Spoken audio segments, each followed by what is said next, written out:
Bonjour Charlotte, bonjour Romain, Bonjour. et merci d'avoir accepté l'invitation de venir sur la chaîne Citoyen Prévoyant pour nous parler de votre expérience. Donc, vous avez fait une expérience que vous avez présentée au Festival du Voyage Alternatif, c'est ça, Mhm. près de Nîmes, et vous avez présenté un documentaire que vous avez fait. Pouvez-vous nous parler de ce documentaire en question? Alors, pour faire court, c'est un documentaire qu'on a réalisé pendant un voyage qu'on a fait il y a 2 ans maintenant, sur à peu près 3 mois, étalé sur 3-4 mois, entre un lieu qu'on a fait à Nîmes et les autres lieux qu'on a fait en Bretagne principalement. Et c'était pour le voyage, on l'a fait parce qu'on se posait des questions sur comment vivre de manière plus alternative. Et du coup, on est allé à la rencontre de gens qui vivaient de manière non conventionnelle, on va dire. Et donc, par exemple, dans des communautés, des chantiers participatifs, des choses comme ça. Et on a voulu en faire quelque chose de concret pour que ça puisse servir pas seulement à nous, mais à des gens qui pouvaient se poser ce genre de questions aussi. Et on pense qu'il y en a pas mal de nos jours. Oui, absolument. Sur ma chaîne, j'invite les gens à pouvoir quitter les villes et aller s'installer à la campagne pour plus d'autonomie. Mais il est vrai que ça a un coût et que il faut savoir qu'il y a d'autres manières de pouvoir viser l'autonomie, ou du moins y tendre, et ce sont les écolieux. Donc c'est ce que vous nous montrez dans votre documentaire. Oui, on monte différents types d'écolieux en fait et différents hameaux ou alors maisons familiales à la campagne. Et l'idée, c'est de montrer que il n'y a pas une seule vie alternative et qu'on peut choisir plusieurs vies en fait en fonction de si on a envie d'un grand besoin de collectif ou alors plus d'individualité ou de vie de famille. Et donc c'était ça, l'idée c'était d'aller chercher les différentes possibilités et d'aller chercher surtout nous laquelle nous correspond le mieux. D'accord. Donc en fait, vous avez fait des tests. Vous Ouais. avez vérifié différentes façons de voir les choses, différentes façons de vivre, de partager avec les autres. Et il y en a qui vous ont plus plu que d'autres. D'accord. Ça, c'est vraiment intéressant lorsqu'on regarde le documentaire de voir tout ce que vous avez fait, les chantiers participatifs. Vous avez appris à construire des maisons en paille, rénover des granges. Vous avez fait quoi comme autre style de savoir-faire que vous avez appris là-bas? Alors, nous, on a fait beaucoup d'éco-construction en particulier, Mhm. parce que simplement ça nous plaisait et qu'on avait envie d'apprendre du coup d'autant plus de ça. Parce qu'il y a un milliard de choses à apprendre quand on vit en collectif, ne serait-ce que comment vivre en collectif, comment on prend les décisions, comment on règle les conflits, etc. Mais après, sur le côté technique, il y a par exemple le jardin, permaculture, comment se nourrir avec des plantes comestibles, etc.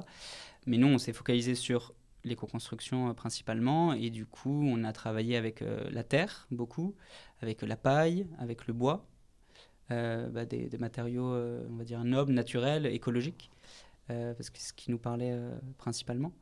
Et en fait, suivant les chantiers, on avait des choses complètement différentes.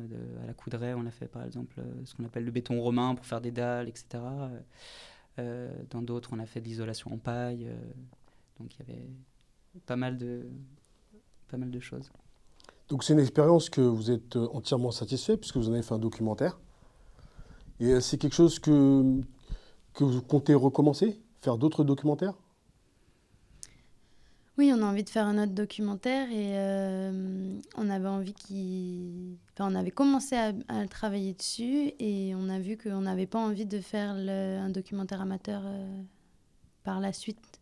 Donc là, on est en train de se former à l'IMCA. C'est une école d'audiovisuel qui est vers Avignon. Et l'idée, c'est que on apprenne d'abord la technique pour qu'elle puisse nous servir pour avoir un contenu plus juste, quoi. D'accord. Mais dans tous les cas, on va découvrir votre documentaire qu'on a fort apprécié. Euh, Où est-ce qu'on pourrait voir votre travail par la suite pour le prochain documentaire? Ben, au niveau de la distribution, c'est pas ce qu'on a le plus travaillé. Je crois qu'on était un peu à bout d'énergie et de concentration au bout des 6 mois. Et du coup, on a créé une chaîne YouTube, une chaîne, un groupe Facebook, une page Facebook. Donc par la suite, peut-être qu'il y aura d'autres plateformes ou quoi, si on se concentre un peu plus sur comment rendre notre travail plus visible. Mais sinon, je pense que ça sera principalement sur notre chaîne YouTube, qui s'appelle Documentaire l'Alternative, pour faire original. Et voilà. Et dessus, il y aura notre prochain documentaire quand on l'aura fait. Et en attendant, il y a d'autres vidéos sur ces thèmes-là de l'alternative. Par exemple, il y en a une sur les différentes étapes de construction d'une paillourde, qui est une maison en paille porteuse. Donc voilà, d'autres vidéos qu'on peut retrouver sur ces thèmes-là. D'accord. Bien, je vous remercie pour votre accueil. Merci à toi. Merci. Et on va laisser les spectateurs regarder le documentaire. Et je mettrai le lien de votre chaîne dans le descriptif sous la vidéo. Et j'espère vous revoir très vite. Merci. Salut. Salut. Ciao, ciao. Merci.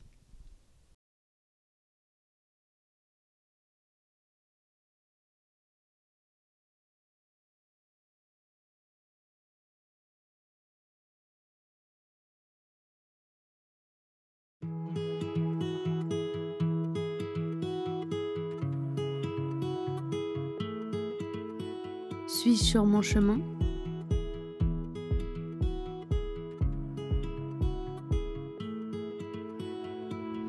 Qu'est-ce qui m'anime? De quoi ai-je réellement besoin? Comment vivre plus en accord avec mes valeurs?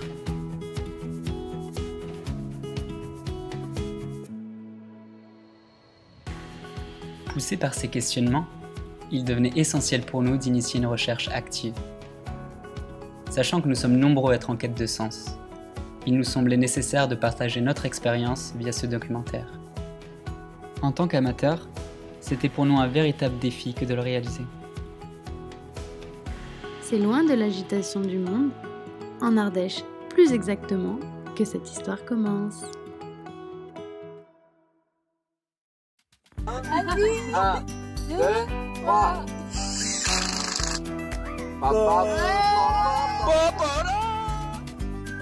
Changer notre mode de vie nous stimulait, et nous souhaitions vivre de manière plus alternative. I've never known a love so steady. Even gold won't turn your tide. C'était le point de départ de notre voyage. We float On a choisi le stop, together like an ocean. d'une part pour l'aventure, mais aussi pour les rencontres. Every low and every high. Au programme, And I would have you une communauté, lady. Any way your heart un éco-hameau, un projet en devenir, even if you une maison had to familiale leave me, et une oasis. I'd always be waiting here. Après un voyage riche en enseignements, retour en Ardèche pour mettre en pratique ce que l'on avait appris.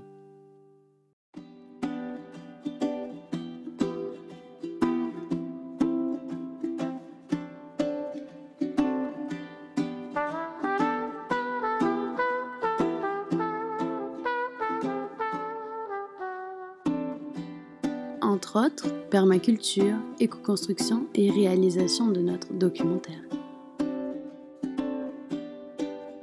L'alternative est un compte-rendu de notre voyage.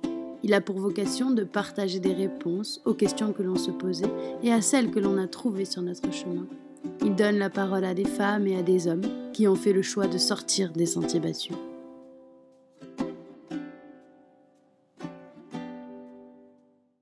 Je m'appelle Gurun, j'habite cette région depuis une vingtaine d'années et puis cette maison que j'ai autoconstruite depuis une douzaine d'années.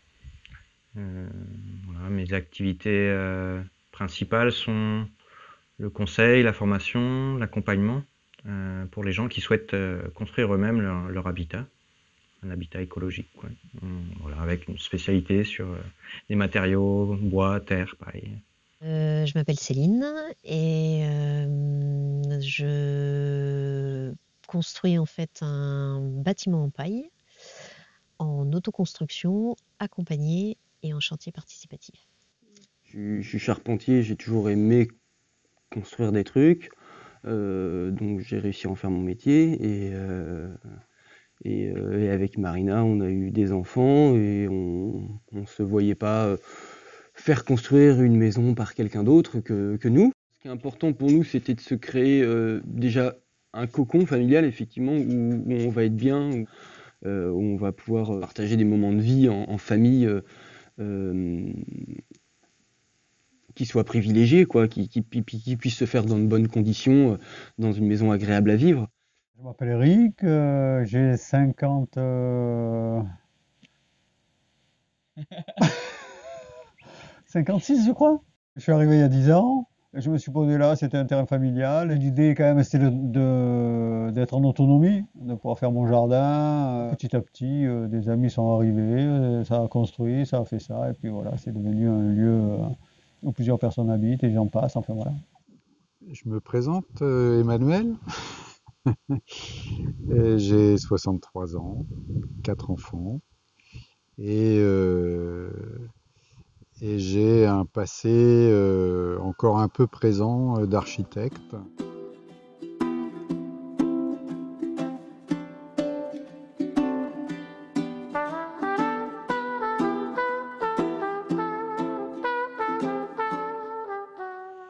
À l'époque, avec 2 amis, on avait projet de construire une sorte de ferme pédagogique ou d'éco-centre, enfin, quelque chose ouvert au public pour leur faire découvrir toutes ces choses qui nous passionnaient déjà à l'époque, voilà, en termes d'écologie, de jardinage, de permaculture, d'énergie renouvelable. Ce qui est important pour moi de dire, c'est mon âge. Donc j'ai 54 ans. Ça fait 5 ans que je suis mêlée à ce collectif. Quelques mois où j'y vis. Et je pense que la vie nous amène, quel que soit le chemin, vers quelque chose de plus paisible. J'ai commencé par mon âge parce que je pense que c'est pas une question d'âge. Ici, il y a beaucoup de monde qui passe, beaucoup de gens, beaucoup de jeunes, mais pas que. Ce qui m'a amené ici à la Coudray, c'est des transformations dans ma vie où je suis arrivé à une prise de conscience de l'impasse dans laquelle je pouvais être, à toujours vouloir déterminer. En gros, en tant qu'architecte, j'ai toujours organisé les choses, fait en sorte qu'il y ait le moins d'aléas possible, etc. Et en arrivant ici, j'ai simplement accepté de devenir le gardien de ce lieu en écoutant une voix intérieure qui m'a mis en confiance et qui m'a incité à me jeter dans l'eau. L'envie, elle est venue petit à petit. L'envie d'un changement de vie, d'un changement de cadre de vie. L'envie de retourner à la nature, l'envie de retourner près de la famille et de changer d'activité de vie. Et mon chemin, moi, ça a été la communauté, l'environnement, cette conscience, et c'est un engagement quelque part politique qui m'emmène ici à la Coudray. Politique parce que nous sommes dans un contexte, c'est très simple, un contexte environnemental qui est dramatique. Et la consommation, pour moi, ne veut absolument rien dire, à part partir dans un gouffre. Et d'être ici à la Coudray, où on peut faire 1000 choses intéressantes, me conforte dans l'idée que, quelque part, colibri, petit oiseau, peut faire sa part des choses dans ce monde. On est de plus en plus à croire qu'autre chose est possible, qu'un monde où on va bouffer McDo et tous s'acheter des fringues neuves et rouler dans des grosses bagnoles.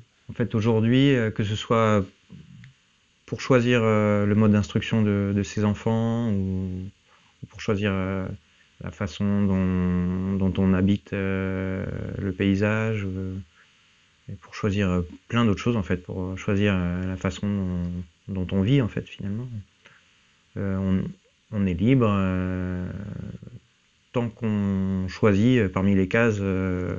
En fait, il faut cocher quoi. Il y a des choix prédéterminés. Il faut choisir où vous voulez être en lotissement ou ou ceci ou cela. Mais en fait, quand on sort des cases, ça devient vite compliqué, quoi. Ce qui m'a poussée, c'est effectivement une prise de conscience sur le changement de société, qu'il soit sur la place de l'humain, en fait, la place de l'empathie, la place de la solidarité. Euh, le service public qui va être moins présent et on le sent bien ces derniers temps. Et puis le changement climatique aussi. En France, on ressent déjà, au moins dans des régions que moi je connais et où je suis allée, on ressent déjà le changement climatique, notamment ici en Bretagne, au bout du monde. Le parcours du Gulf Stream a changé depuis 3 ans et on en a les impacts en termes de météo. Et c'est cette prise de conscience-là qui m'a fait dire qu'effectivement, je devais passer mes journées à les occuper de manière qui ait plus de sens et plus dans l'intérêt commun. Tous ces récits ont un point commun. C'est le constat que notre système est inadapté au monde actuel. Ça nous a confortés dans l'idée que si nous voulions vivre une réelle transition, nous devions la réaliser par nous-mêmes. Ok, mais comment et par où commencer ? Étant nés et ayant grandi dans cette société, nous n'avions jamais appris à faire sans. Alors, comment nous en émanciper ? Comment réduire notre liste de besoins au strict nécessaire ? Et comment y répondre ? Pour cela, il nous a semblé logique de nous pencher sur la recherche d'autonomie.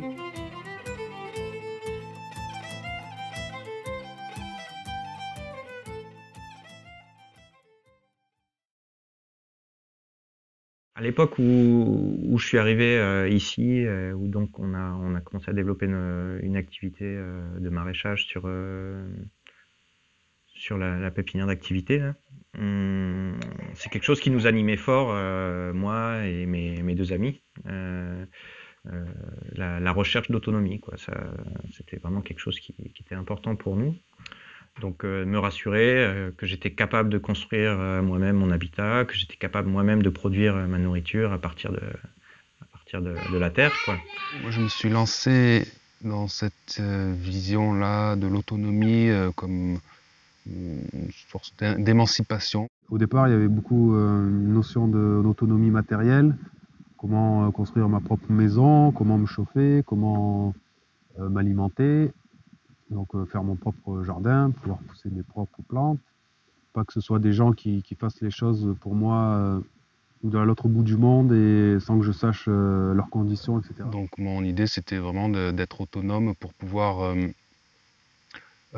préserver au mieux l'environnement tout en répondant à mes besoins. Je me suis rendu compte avec le recul que les raisons pour lesquelles je cherchais cette autonomie, en fait, c'était surtout des peurs, en fait, des peurs de dépendre de quelque chose qui me semblait instable. Donc, dépendre de ce système, dépendre de l'agriculture industrielle, dépendre d'un mode de construction des maisons, etc., qui me semblait complètement,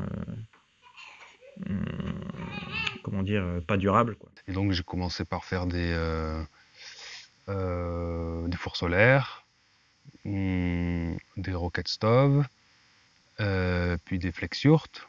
Donc c'est dans l'idée de pouvoir me loger moi-même, puis pouvoir aussi cuisiner ou me chauffer avec vraiment des choses de la récup, quoi, des matériaux que je récupère à droite à gauche. Et du coup, ouais, après j'ai commencé à partager aussi, à faire des ateliers pour pouvoir apprendre aux gens aussi à faire ça. Sur le coup, juste, ça me semblait évident qu'il fallait être autonome, que moi je devais être autonome, que tout le monde devrait être autonome, et je le scandais, soyez autonome, enfin.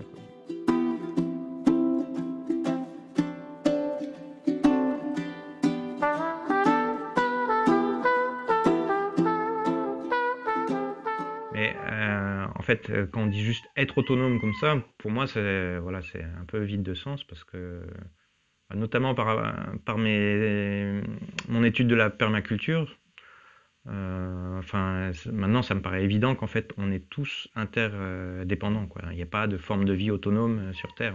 Toutes les formes de vie dépendent des autres, en fait, quoi. C'est un écosystème. Je vais prendre un exemple concret que je prends souvent, c'est voilà, l'électricité. On peut dire peut-être que je suis autonome en électricité vis-à-vis d'EDF, mais en fait,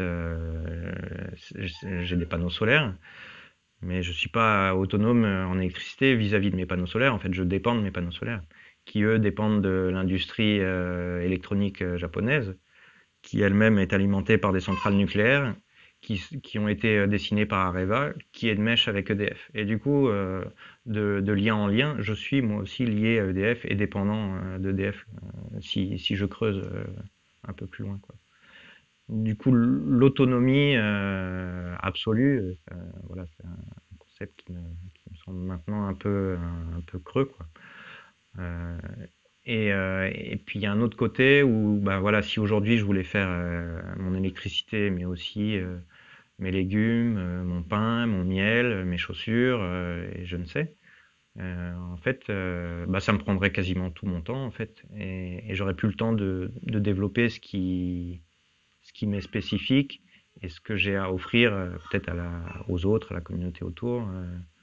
On a tous des dons et des choses qu'on sait faire et on ne peut pas tout savoir faire. Moi, il y a un moment, je voulais tout apprendre en fait. Parce que vu que j'étais seule, je crois qu'au fond de moi, je pensais qu'il fallait tout que je sache faire. Tu vois, parce que sinon, je ne pouvais pas m'en sortir, quoi. Et donc là, je me rends compte que non, en fait, c'est chacun a un petit bout et qu'il faut être ensemble pour pouvoir partager tout ça et pouvoir créer. Moi, je suis charpentier et je fais déjà beaucoup de choses. Voilà, ça a commencé par la maçonnerie, j'ai fait de la couverture aussi, monter toute la structure, toute l'isolation. Mais voilà, j'ai besoin de m'entourer de personnes compétentes sur certaines choses. J'ai plusieurs amis qui sont maraîchers autour, j'ai plaisir à leur acheter leurs produits et avec de l'argent que je gagne en faisant mon activité, etc. Enfin, voilà, pour moi, ça pourrait être aussi le troc, mais bon, l'argent est un moyen d'échange qui fonctionne bien.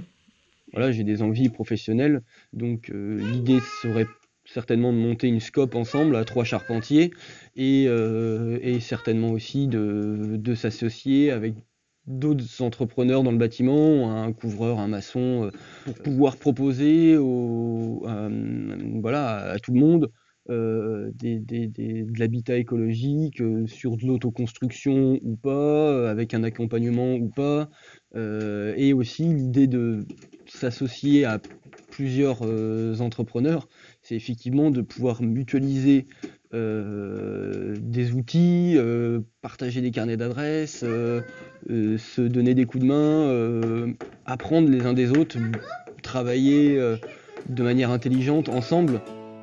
L'envie de faire ensemble est très présente dans les différents lieux que nous avons visités. La création de nouveaux lieux collectifs est favorisée par de nombreux réseaux et associations, notamment les réseaux Habitat Participatif France et celui des Oasis des Colibris. Aujourd'hui, partout en France, de nouveaux lieux de vie émergent. On les appelle Habitat Participatif, Oasis, écolieux. Ces lieux sont portés par des collectifs de citoyens. Le point commun dans tous ces projets, c'est vraiment la gouvernance partagée.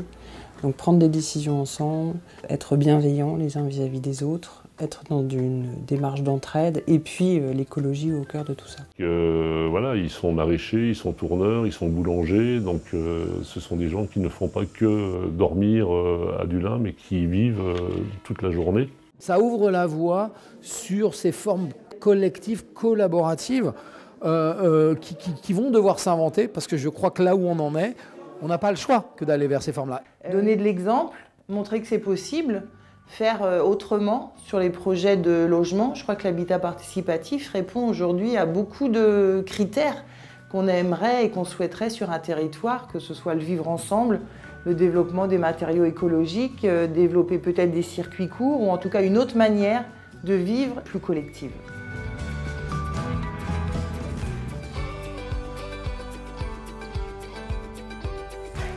Il était important pour nous de présenter également un autre réseau qui a guidé notre voyage.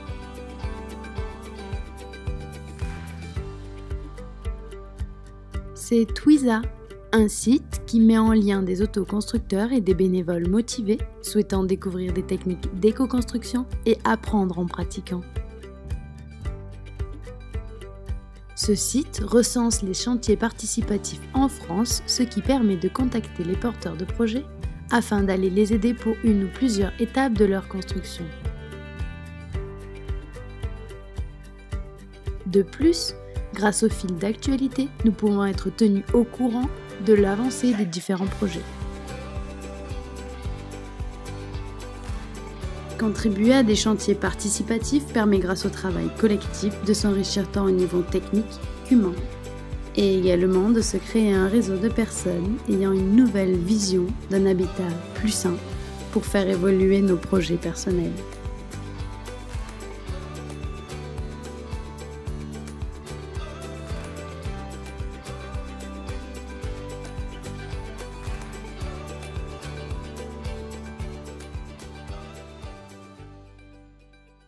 Finalement, on se rend compte, en arrivant à la Coudrelle, dans ce lieu collectif, qu'avec très peu de choses, il y a moyen de bâtir. Voilà. Et on fait d'un lieu un petit peu en ruine, un lieu qui est magnifique, rien qu'avec des matériaux naturels. Donc on en est là à la Coudray à faire en sorte que tout ce bâtiment, tous ces bâtiments puissent accueillir à un moment donné plein de gens, plein de choses, plein d'idées. On a voulu avoir un cadre de vie relativement simple vu qu'on a des enfants en bas âge, donc on a choisi d'habiter dans un bourg, mais dans un espace finalement qui nous donne un bon bout de nature aussi quand même, parce que c'était indispensable pour nous d'avoir de l'espace extérieur. Donc voilà, pour pouvoir faire un potager, avoir quelques animaux éventuellement. Il y aura 2 petits ateliers dans cette maison, un atelier dit propre pour tout ce qui est petits travaux de couture, de mosaïque, faire de la poterie, du dessin, de la peinture, et un atelier qui va plutôt être voué au travail du bois. Donc, ce sont que des petits ateliers aujourd'hui parce que on souhaiterait éventuellement faire partager ça à d'autres, alors peut-être dans un premier temps nos amis, nos connaissances, et puis effectivement peut-être plus tard aussi du public. Ce projet-là va être un lieu qui va être dédié au végétal. Donc à l'origine sur le sujet alimentation et maraîchage. Et donc du coup je me suis dit que j'allais construire, mais peut-être pas de manière conventionnelle. Et donc en restant dans le domaine du végétal, je suis tombée sur la construction en paille.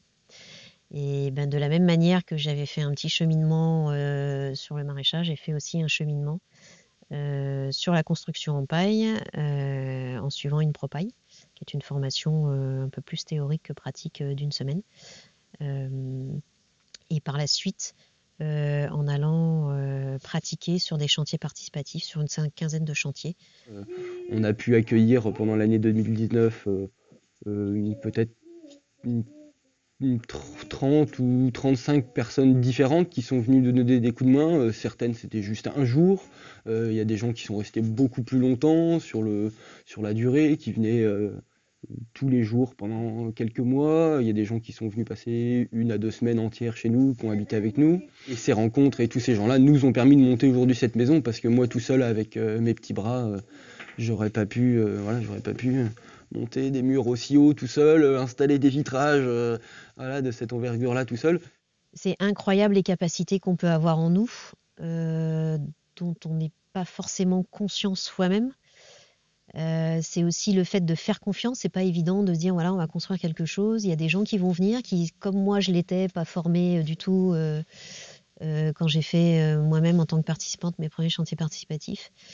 Et cette capacité à faire confiance, en fait, elle entraîne de très belles choses. Et on a tous beaucoup de capacités en nous que le système éducatif français général ne met pas forcément en avant. Il faut se faire confiance soi-même, il faut faire confiance aux autres, se faire confiance soi-même. Et il en ressort de très belles choses. Aujourd'hui, je suis plus à la recherche d'une harmonie que d'une autonomie, en fait.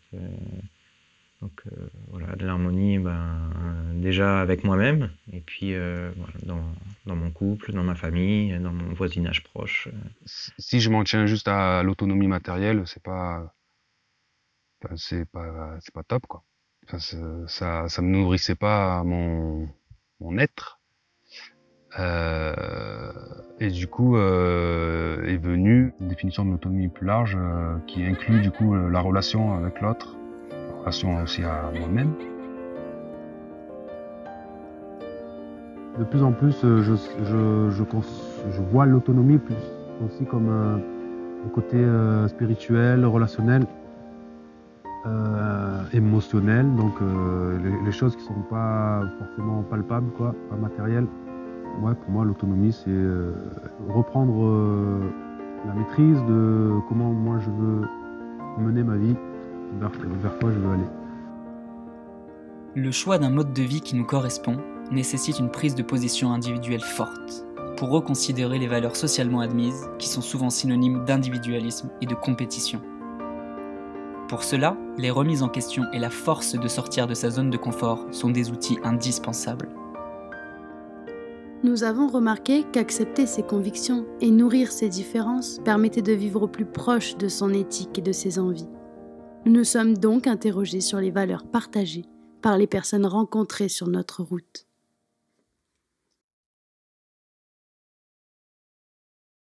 Sans être forcément des gens extrêmement engagés, on a des convictions voilà, écologiques, de décroissance. Voilà, on est beaucoup, comme je le disais tout à l'heure, on fait énormément de récup, énormément de récup, et voilà, le réemploi pour nous est super important aujourd'hui et super intéressant en plus. Mais le fait d'avoir des exemples ici, d'avoir le dôme où on puisse faire de la musique, avoir les cuisines, avoir les douches, avoir les toilettes sèches, avoir fait le four, ça montre aux gens qu'ils ne sont pas obligés d'avoir des crédits, d'acheter une maison à 100 000 €, de devoir garder leur boulot à vie pour pouvoir vivre dans la société. On peut vivre dans la société sans avoir le modèle sociétal qu'on veut nous imposer. Ce que ça a changé dans ma vie d'être ici, c'est principalement la notion de confiance. Là où effectivement j'étais très contrôlant, méfiant, et c'était en même temps très salutaire, hein. C'était très productif en termes d'efficacité et de résultats satisfaisants, mais sur le plan humain, c'était en quelque sorte très isolant. On est très loin du métro boulot dodo, quoi. On est très loin de la consommation qui fait que quand tu rentres du boulot le soir, parce que tu habites en ville, tu es content, tu repars parce qu'il y a un truc à consommer.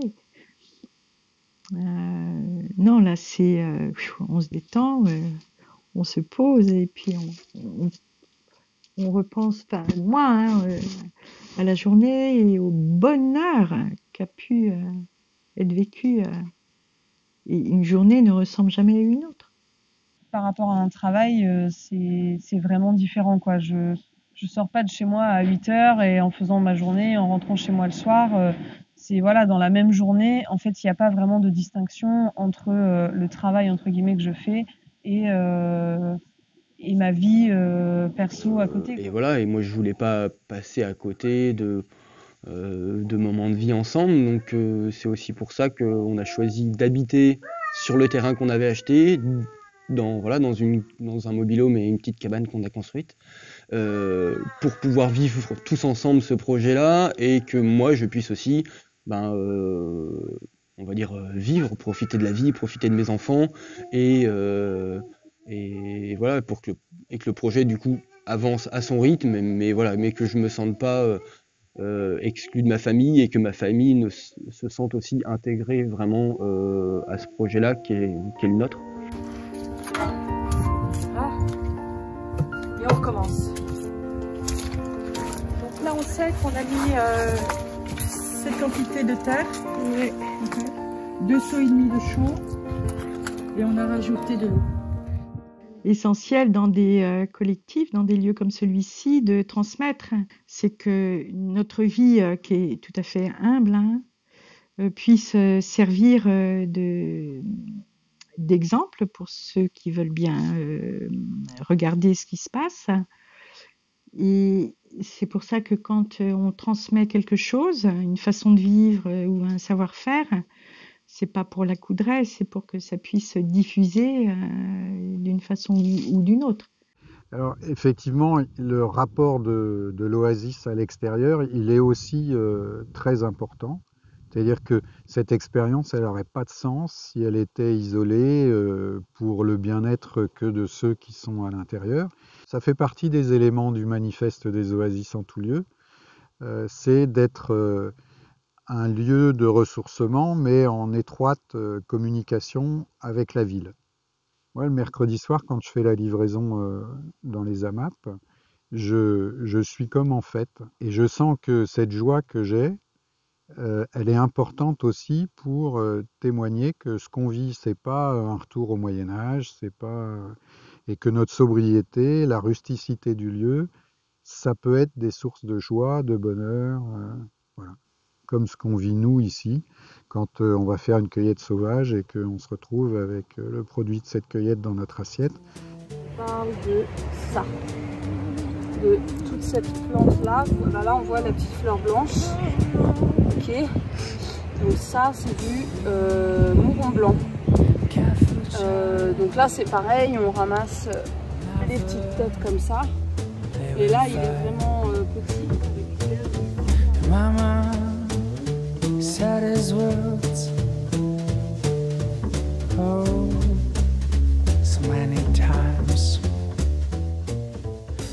Il y a bien sûr le caractère très vivant de ce qu'on va manger, mais il y a cette satisfaction, encore une fois, d'autonomie alimentaire, de capacité à être moins dépendant et plus en communication avec la nature. Quand on fabrique nos briques de terre crue, qu'on les fait sécher, que le monde vient, qu'en plus on joue à se les envoyer pour les monter au grenier, et que quand elles sont sèches, tu montes ton mur, là tu te dis, waouh, j'ai pas été chez un marchand de matériaux. C'est quand même pas pareil, quoi. Enfin, c'est fantastique. C'est une façon de vivre qui est, voilà, qui remplit totalement. À partir du moment où on choisit de faire avec un minimum de ressources extérieures, parce qu'on ne les a pas, parce que ça supposerait de s'investir plus en dehors du lieu pour ramener des ressources, notamment en argent, pour pouvoir acheter des services et des choses comme ça. Là, notre parti pris, c'est de faire avec les ressources du lieu. Il y a une nécessité de s'inscrire dans un rapport détendu au temps. La question du rapport au temps, c'est pas une question de lieu, c'est une question de posture personnelle et d'attente. Plus on réduit ses besoins, plus on réduit ses attentes, et plus on peut s'ouvrir à ce qui vient. Quand on prend de la terre pour faire du béton, ça demande beaucoup plus de temps que de faire venir une toupie. Il faut l'accepter. Donc ici, c'est un peu ça. Il y a un ordre de marche, par contre, il n'y a pas d'échéance, il n'y a pas de... C'est bien tel que ça vient. Et donc, ce qui est intéressant là-dedans, c'est que des fois, il y a des moments d'accélération parce qu'il y a des opportunités qui se présentent. Là, on se mobilise, on les saisit. Et puis après, il y a des silences. Et du coup, il y a cette diversité qui s'installe sur la trame du temps, comme en musique. La notion de temps n'est pas du tout la même, puisque ici, à la coudray, il n'y en a pas, quasiment pas. Il y a le moment où on va se coucher et le moment où on se lève, bien sûr, c'est le repos. Mais quand on commence une activité, on est consacré non pas au temps qui passe, mais à l'action qu'on est en train de faire. Et on est dans le moment présent. Mais il n'y a pas cette notion de rentabilité liée au temps. Et ça, c'est essentiel pour moi, pour avoir le plaisir de faire ce qu'on est en train de faire. Je crois que la question, elle est même dans la notion d'efficacité. C'est-à-dire, l'efficacité, c'est par rapport à un objectif. Et donc, le problème, c'est que l'objectif, il a changé. L'objectif principal ici, c'est d'abord de bien vivre. Après, j'ai pas complètement lâché cette notion d'optimisation dans mes déplacements, etc. Et je fais en sorte de grouper les choses, de faire en sorte qu'elles s'enchaînent, etc.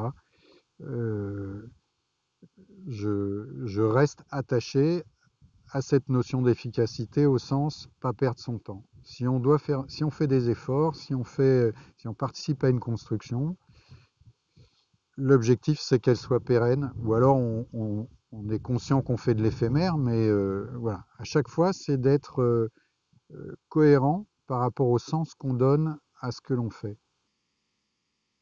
Et c'est ça qui compte. Donc, si l'idée c'est d'être en pleine communication avec le temps qui passe, ben, il faut savoir lâcher prise. Si l'idée c'est d'avoir un résultat probant pour quelque chose, il faut aussi savoir se mobiliser.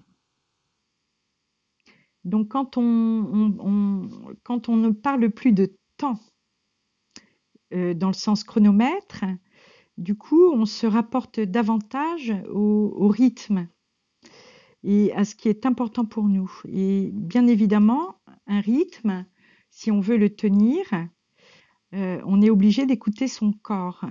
Et quand on fait attention à ça, on fait attention à ce qu'on perçoit, à ce qu'on donne, et du coup, le corps ne souffre pas, l'esprit ne souffre pas. Mais du coup, on peut beaucoup plus se permettre d'aller à un rythme qui nous convient. Et je pense que c'est ça, en fait, qui fait qu'on ne le ressent pas comme un travail aussi.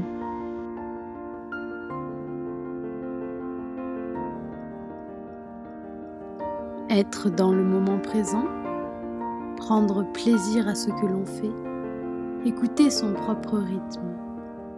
Toutes ces conceptions sont éloignées de celles traditionnellement présentes dans nos foyers, écoles et entreprises, qui poussent à toujours plus d'efficacité, rentabilité et productivité. Dans le contexte économique, écologique et social actuel, il devient difficile, mais tellement nécessaire, de parvenir à se libérer du temps pour soi et pour agir selon ses convictions.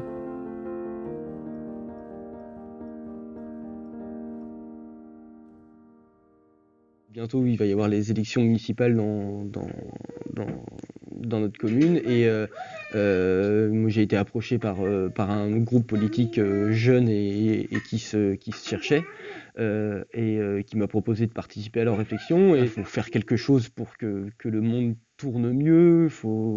On a besoin aujourd'hui de beaucoup plus de partage entre les gens, de beaucoup plus d'écologie, de travailler en local, de travailler en circuit court, de promouvoir les énergies renouvelables. Et moi, c'est vraiment quelque chose qui aujourd'hui me porte. Et bah voilà, il y a des portes qui s'ouvrent, j'ai l'impression en ce moment. Et je me dis que oui, il faut que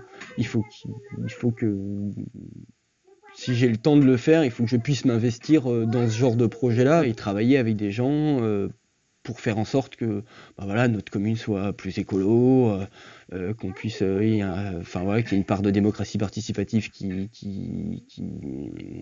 se mette en place. Ce que je ressens, c'est que j'ai vraiment besoin d'œuvrer pour l'ensemble, en fait. Que j'ai vraiment besoin de passer à l'action pour la terre, que j'ai vraiment besoin d'aider les enfants, qu'aujourd'hui, on est tous... pour moi, il y a une phrase que j'aime, que j'ai répétée aussi souvent, c'était « il n'y a pas de coupable, en fait. Il y a juste des responsables. On est responsables. On est tous un peu responsables, en fait. » Et il y a peu de temps, on m'a dit « Ah, mais tu vas pas porter la misère du monde sur ton dos. » Je lui dis « Mais en fait, on le porte tous, parce que c'est ce qu'on est, en fait, puisqu'on est tous liés. »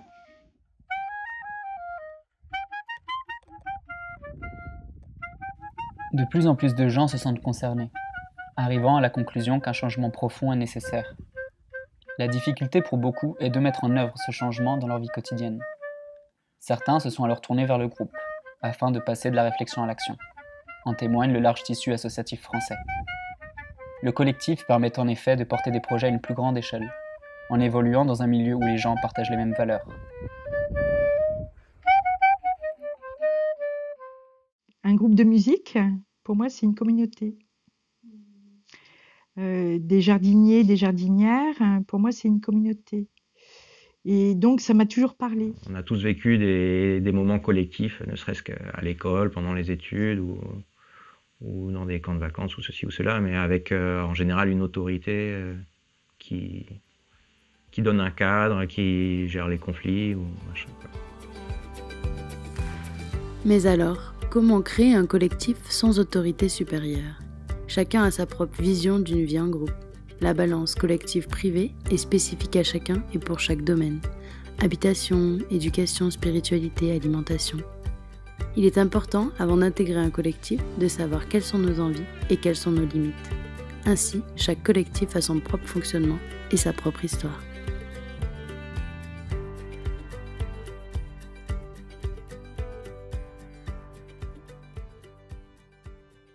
On a construit sur place, sur ce terrain nu, des hangars, des serres, une cuisine collective. Voilà. Et puis petit à petit, notre trio a été rejoint par d'autres personnes qui avaient aussi envie d'expérimenter des projets. Et voilà, petit à petit s'est formé une sorte de collectif de fait entre des personnes qui ne souhaitaient pas forcément expérimenter le collectif, mais qui venaient au moins expérimenter leur projet personnel sur ce terrain. Voilà. Donc là, c'était le collectif sans cadre, sans autorité, et donc autogéré ou auto-non géré, selon les moments, quoi. L'idée de départ, c'était que la responsabilité, c'est la liberté. Et la liberté, c'est la responsabilité. C'est-à-dire que essayer que chacun prenne sa responsabilité et la responsabilité de soi-même, quoi. C'est-à-dire de trouver sa place ici, de faire ce qu'il a envie de faire. Il n'y a pas d'obligation de travail, il n'y a pas d'obligation financière, il n'y a pas d'obligation de rien du tout. Chacun trouve sa place. Il y en a qui vont faire la musique pendant que les autres vont manger. Et c'est les deux. Les deux sont aussi importants, ils sont aussi utiles à la vie du collectif, quoi. Ou l'autre il va faire le jardin, ou l'autre voilà. Donc chacun trouve sa place comme ça et ça se fait, ouais, c'est organique. Moi j'appelle ça organique, c'est-à-dire que ça se fait tout seul et ça se passe plutôt bien. Ouais. Pour moi, ça a vraiment été tout un parcours pour retrouver ma connexion à mes envies, justement, à écouter mes envies, à savoir écouter mes besoins, mes ressentis. Pour moi, c'est très important de faire les choses avec joie, avec une bonne énergie, plutôt que par obligation, par peur du jugement, par culpabilité. Qu'est-ce que c'est avoir envie, en fait Je sais pas. Enfin, je pense qu'il y a des moments dans une communauté, il y a des choses que tu vas faire toi parce que à ce moment-là, c'est ça qui va te faire du bien. Et puis il y a des moments, je veux dire, il y a de la vaisselle, ça fait plaisir. Enfin, il y a personne. Enfin, peut-être qu'il y a des gens vraiment c'est leur trip. Waouh, j'adore faire la vaisselle, quoi. Mais c'est pas non plus le truc qui nous fait rêver. Mais qu'en fait, il y a besoin que ça soit fait pour qu'on soit ensemble. Et en fait, juste le fait de se dire que tu fais ça parce que ça va faire du bien au collectif, parce que comme ça, tout est plus clair. Et ça te fait du bien, en fait. Je me demande si mon degré de participation est suffisant. Quand je vois d'autres personnes qui font par exemple plus que moi ou qui ont plus d'énergie ou qui sont plus investies, est-ce que je pourrais pas faire plus ? Est-ce que je suis juste entre ce que je donne et ce que je reçois dans ce lieu ? Et c'est vrai qu'il y a des moments où j'ai plus besoin de me retirer, de me retrouver. Et parfois je m'autorise à faire ça et des fois je le fais pas. Parce que je me sens quand même redevable. C'est ouvert à tout le monde. Si quelqu'un veut venir, il peut venir comme ça, il n'y a pas de contrainte pour qu'il vienne, il n'y a pas de prérequis, il vient, souvent il a entendu parler du lieu par des gens qui sont passés, et il l'a accueilli comme n'importe qui. Mais l'intérêt que les gens viennent de l'extérieur déjà, c'est qu'on ne s'enferme pas sur nous-mêmes. C'est un des inconvénients aussi, c'est de savoir s'adapter. Tout ce qui est construit ici, ça reste ici et on essaie qu'il n'y ait pas de propriété, c'est-à-dire c'est pas la cabane d'un tel, c'est pas la cabane d'un tel, on essaie que ce soit, de sortir de la propriété. Pas toujours facile, mais ça se fait. J'ai mis comme postulat le fait que ce ne soit pas mon lieu. Donc à partir de ce moment-là, j'ai mis en place une structure où toute personne qui voulait s'y enraciner puisse devenir une partie du propriétaire du lieu, en tous les cas engagé au même titre que moi, etc. Donc on a commencé à 3, on a été jusqu'à 4. Aujourd'hui on est à nouveau 3 et on pourrait être 10 à chaque fois avec un énième du lieu en propriété. Et alors l'impact de cette propriété, il est quasiment nul, au sens où dans les postulats, il y a la légitimité de l'usage et donc le lieu il est mis à disposition gratuitement à l'ensemble des usagers, enfin des personnes qui veulent résider, vivre ici, avoir une activité ici. Voilà. Les personnes ici ont aussi accepté de m'accueillir du coup avec une forme d'échange un peu. Du coup, moi je travaille pas, je participe à la vie collective, voilà, c'est ça mon quotidien, quoi. Alors, on habite un collectif et on a la chance de pouvoir vivre dans un état d'esprit où chacun est libre d'agir, où il n'y a pas de hiérarchie, où par contre on s'organise pour faire avancer ce projet. On a chacun des compétences. Ces compétences, on les transmet et ce lieu profite de l'énergie de chacun. J'ai commencé cette année une formation en médecine chinoise un week-end par mois à Rennes. Et du coup, ce que je cherchais, c'était un lieu où je pourrais expérimenter la permaculture, l'éco-construction, faire de la cueillette, parce que j'essaye aussi d'apprendre les plantes sauvages, et avoir du temps pour travailler mes cours. Et donc un lieu qui soit, enfin, avec des personnes qui soient aussi sensibles à ce que j'étudie, quoi, et donc au côté peut-être un peu plus spirituel aussi de la vie. C'est pas un lieu où on va boire des bières ensemble tous les soirs, ou voilà, où les gens vont à l'extérieur pour fumer, des choses comme ça. Ça paraît pas grand-chose, mais pour moi c'était aussi important dans le rythme de vie que j'avais envie d'avoir.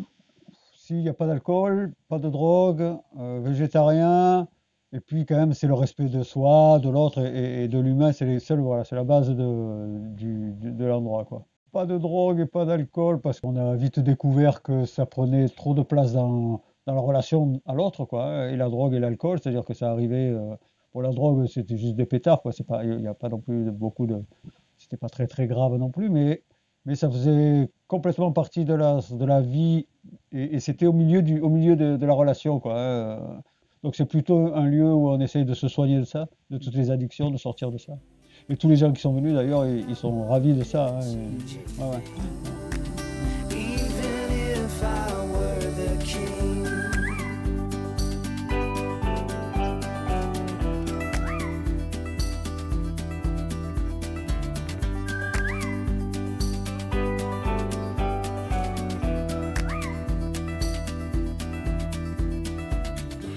Pour vivre sereinement en groupe, il peut être nécessaire d'abandonner ses addictions, ses mauvaises habitudes ou de changer son comportement. Vivre en harmonie avec les autres n'est pas si simple, et les conflits sont toujours présents. C'est au collectif de trouver sa manière de les gérer. La gestion des conflits, on y travaille. On fait des cercles de parole. C'est un cercle avec un bâton de parole où chacun peut s'exprimer à tour de rôle sans être interrompu. Et ça permet, dans l'écoute bienveillante, de régler des situations. Et l'idée, c'est que cette personne parle à la première personne et dit, par exemple, comment elle se sent, quoi. Après, ça peut être quelque chose de très banal, voilà, de la vie de tous les jours, et ça peut être aussi quelque chose qui est lié à un conflit en interne, voilà, une mésentente, une incompréhension. Quand il y a des conflits, quoi, c'est pas être ni dans la fuite, ni dans la réaction, mais vraiment savoir pourquoi ce conflit est là et comment on fait entre nous pour essayer de le gérer, quoi. Je me rends compte aussi que finalement, ce qui est important, c'est aussi de commencer par soi. C'est-à-dire que écouter les autres, si déjà on n'arrive pas à s'écouter soi, c'est compliqué. Et ça, je trouve que ça vaut un peu pour tout dans la vie. C'est important aussi finalement de savoir exprimer ce qu'on veut, nos besoins, nos attentes, de communiquer en fait, pour qu'il y ait une harmonie en fait qui se passe et pour qu'on se sente pas aussi par exemple obligé d'être là ou obligé de faire ci ou finalement on se sent pas très bien, etc. Et on peut partir comme ça dans des trucs qui partent de rien quoi et qui finalement vont créer des sentiments qui vont rester là, qui vont créer des petites tensions et qui vont faire que ça va être compliqué.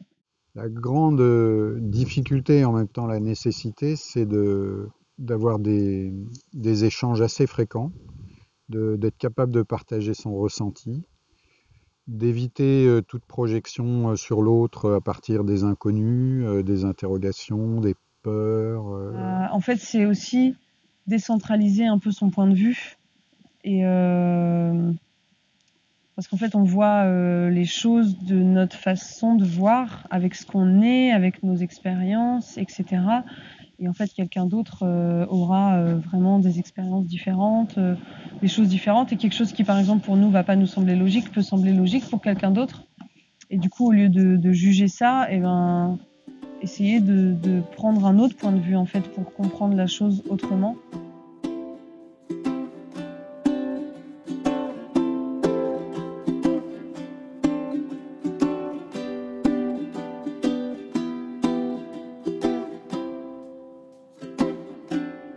Pour moi, ce choix de vivre en collectif et de vivre de façon alternative, c'est un peu choisir ses problèmes, quoi. C'est pas parce qu'on vit comme ça que tout à coup, il n'y a pas de problème, la vie est rose, tout est beau, tout va bien. Et je crois que ce qui m'éprouvait au début, c'est beaucoup la transition vers la nécessité d'être avec les autres, de concilier, d'accepter des comportements différents du mien, une moindre implication, une plus grande ouverture au temps qui passe, des choses comme ça. Humainement, j'ai aussi dû beaucoup m'adapter et beaucoup plus m'ouvrir aussi, parfois me faire violence en me disant il faut y aller, certaines personnes, il faut aller les chercher, d'autres, il faut accepter que ça parle plus fort et ça m'a obligée moi aussi à lâcher du lest. L'aspect construction en elle-même a été un vrai challenge physique, mettre en place les chantiers participatifs eux-mêmes, accueillir les participants, prévoir tout l'aspect logistique, alimentation, logement. Parfois on reçoit beaucoup de monde et de temps en temps on a eu l'impression que c'était trop. C'était trop, on n'arrivait plus à se retrouver dans notre couple, avec nos enfants. C'était un peu compliqué. Mais bon voilà, comme vous pouvez le voir, c'est toujours joyeux. La vie en collectif peut être pesante pour certains. Il existe des alternatives pour préserver ses besoins d'indépendance sans se couper de l'énergie du groupe. Moi, j'avais besoin de ma bulle et d'un terrain où, en gros, besoin d'indépendance, en fait, quoi. Besoin de ne pas dépendre d'un collectif pour les choses du quotidien, quoi, pour savoir à quelle heure je mange, qu'est-ce que je mange, qu'est-ce que je mets sur ma crotte aux toilettes sèches, est-ce que je mets de la sueur ou des feuilles mortes. J'ai fini par trouver un terrain pas très loin de ce terrain associatif. Et on est plusieurs en fait à être passés par cette pépinière et puis à avoir fait le choix d'acheter des terrains de façon individuelle. Petit à petit, ça a créé une sorte d'éco-hameau en fait, où on a chacun son terrain, sa maison, ses activités, et où on est plus dans une entraide, des relations de bon voisinage en fait, des activités partagées ponctuellement quand on en a envie, avec qui on en a envie. Donc il n'y a pas un fonctionnement collectif à proprement parler. Ça arrive souvent qu'on travaille ensemble, mais sur des projets individuels en fait. C'est-à-dire qu'on vient aider quelqu'un sur son activité à lui, plutôt que d'avoir une activité commune. Donc voilà, moi là où je vois la limite, c'est que je ne peux pas vivre comme ça perpétuellement, en tout cas pour l'instant, j'en suis pas à ce stade-là, j'ai envie de construire des choses, des projets, et j'ai besoin de cette alternance entre voilà, quelque chose, projet personnel et projet collectif. C'est vrai que on vit une époque, et puis depuis quelques décennies, peut-être depuis les années 60 ou 70, et même sans doute avant, où on est à la recherche en fait d'un fonctionnement plus collectif, de partager plus. sans doute en réaction à justement à cette, les formes de gouvernement et de culture hyper individualisées qui nous séparent en fait. Et donc on cherche à retrouver du faire ensemble, du être ensemble. Ce qui est important, je pense, c'est de trouver sa place. Si chacun trouve la sienne, le monde sera heureux, c'est déjà pas mal.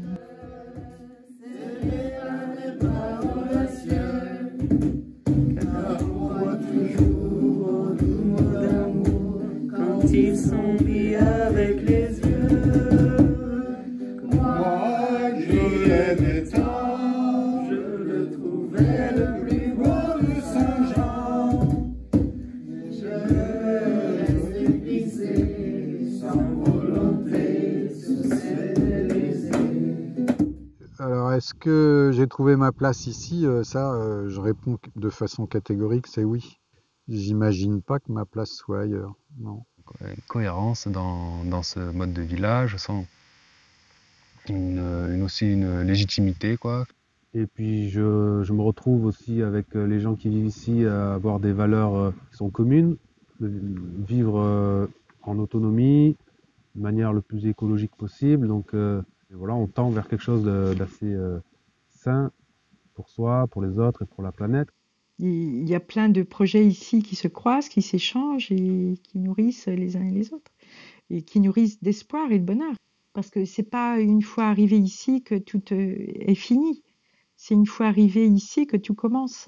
Et c'est ça qui est surprenant. C'est que finalement, on se rend compte que même si à 50 ans et quelques, on a déjà vécu, finalement, dans ce contexte-là, on a tout à apprendre. Et c'est ça qui est dingue. C'est une grande leçon de la vie. Tous les jours, il se passe des nouvelles choses. On rencontre souvent beaucoup de gens nouveaux qui passent. Je suis un petit peu comme un voyageur ici, sauf que je suis un voyageur immobile. C'est-à-dire que c'est toutes les personnes qui passent, qui apportent leur contribution, qui sont comme toutes les personnes que je visiterais si j'étais en itinérance. Et c'est incroyable en 4 ans et demi, 5 ans, les personnes que j'ai pu rencontrer et qui sont extrêmement inspirantes. Beaucoup plus finalement sur mes 20 années passées professionnelles. C'est très diversifié, il y a beaucoup de créativité. Le collectif, en fait, pour moi, c'est hyper spirituel aussi. C'est au fur et à mesure de se sentir comblé pour pouvoir combler les autres, en fait. Tu vois, de te rendre compte qu'en fait, ce qui te fait vraiment du bien, c'est de donner et de participer. Et tu vois, ce monde qui nous fait aussi beaucoup réfléchir à, bah tiens, je pourrais avoir ça, tiens, je pourrais faire ça, tiens, et en fait, t'es jamais là. Et t'es jamais heureux, en fait, parce que tu veux toujours autre chose. Et puis, au fur et à mesure, en fait, juste ce qu'il faut, quoi. Et là, tu peux vraiment donner, quoi. Pour moi, c'est, ouais. Je souhaite à chacun de pouvoir se faire confiance. C'est toujours beaucoup de tristesse de voir quelqu'un qui doute, qui n'a pas confiance en lui. Et donc, c'est vraiment la porte pour faire advenir sa propre... pour s'ouvrir au sens de sa propre existence sur Terre. Tu te rends compte que c'est peut-être pas à la portée de tous, que c'est peut-être pas le modèle que tout le monde aurait choisi, mais que finalement il nous convient nous parfaitement, et on commence à être assez fiers de pas forcément de ce qu'on est en train de mettre en œuvre, mais du chemin parcouru, en fait, de se dire voilà, c'est vraiment trop génial de faire ça parce que ça nous a permis d'une part de rencontrer plein de monde, et puis de nous définir aussi en tant qu'être humain, en tant que parent, en tant qu'amant, en tant que villageois aussi.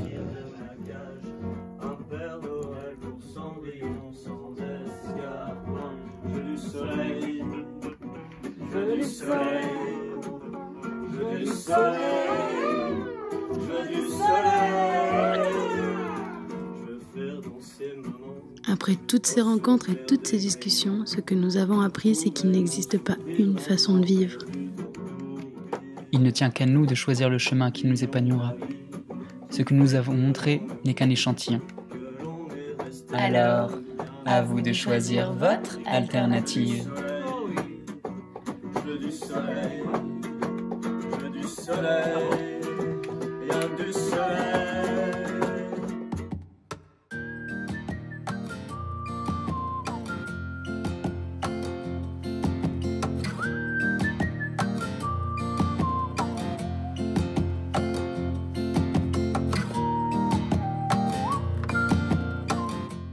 Salut! Bonjour à tous.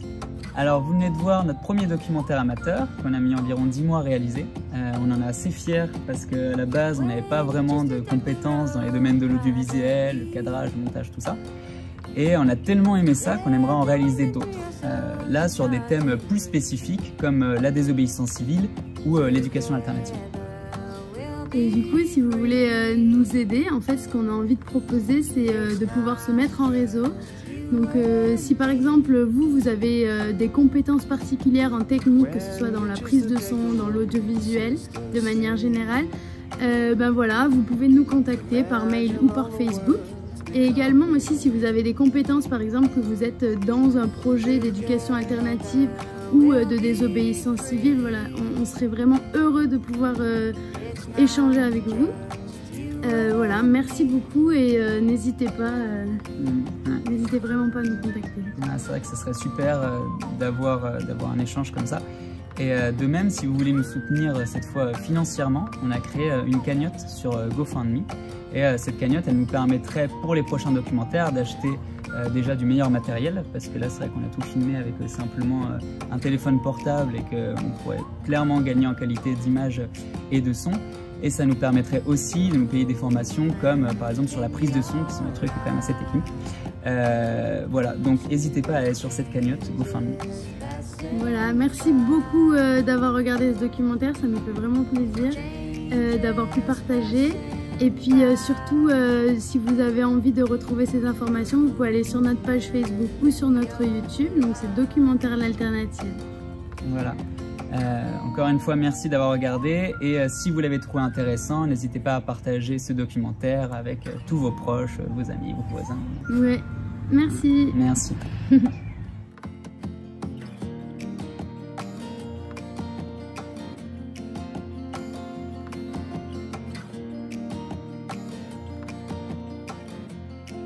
Ah, on recommence.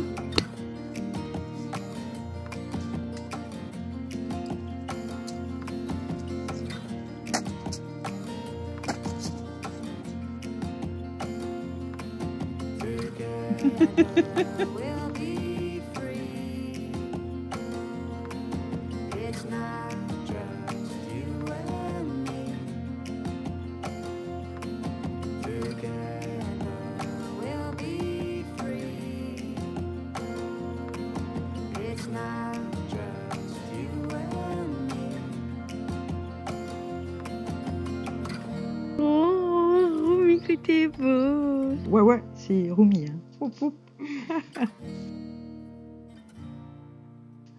Comme je sais que vous coupez.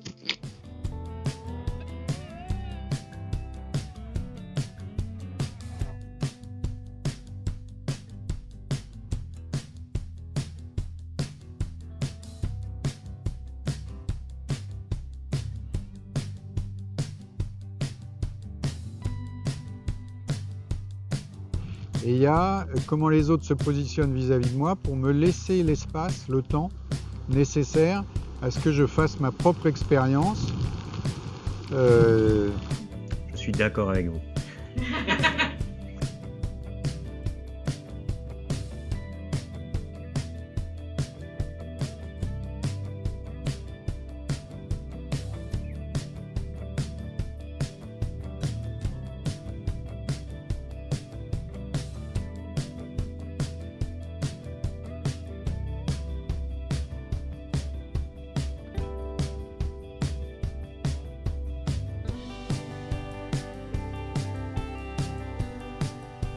Allez, Miel, on y va.